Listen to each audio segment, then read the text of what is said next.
To Paris now, which is hosting the Olympics this year. This summer, millions of people will descend upon Paris. Athletes, spectators, world leaders, a total of 13 million visitors are expected to be in the French capital in less than 100 days. But is the city prepared for all of this? Chances are it's not.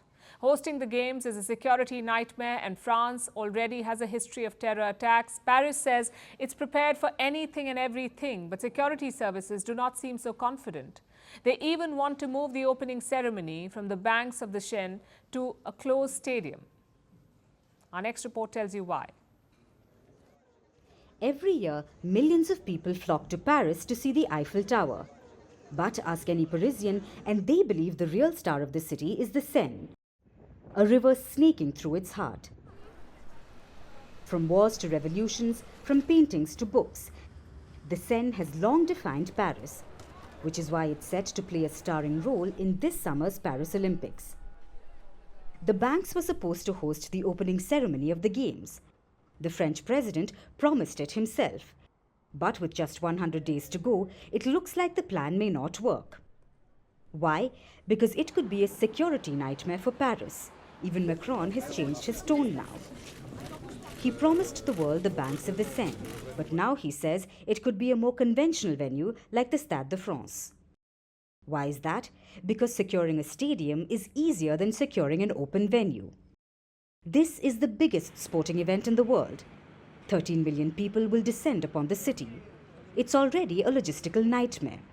France has cut the number of attendees for the ceremony, and now they want to change the venue. France is no stranger to terror attacks. There was the Charlie Hebdo shooting, the Bataclan massacre, the deadly Bastille Day attack. So the threat looms large. And since the ISIS attack in Moscow, France is even more worried. It has raised the national security alert system to its maximum level. There's a dedicated Olympic intelligence service to collect all information on terror threats. Since February, there have been 3 incidents of laptops being stolen. One even contained the security plans for the Games. Then there are reports of flaws in the anti-drone shield. The French capital is using drones to protect itself from a terror attack. It's meant to detect, identify, and neutralize threats. But sources reveal that it isn't all that effective. Recent tests have exposed some worrying flaws in the system. So there have already been a series of setbacks for Paris. But the opening ceremony is only the beginning of its problems. An event this big needs mammoth security apparatus, anti-drone detection technology, crowd control measures. France was warned about all of this. But reports say Paris chose to ignore them and now is paying the price. Right now, security responsibilities have been split.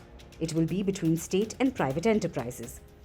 There's a total of 22,000 private security agents, plus 45,000 military and police forces. The cost was expected to be less than 3 billion euros, but chances are it could be close to 5 billion euros. Paris says it's thwarting terror attacks every day. And the Macron government remains confident that it can avert the Olympics from turning into a terror nightmare.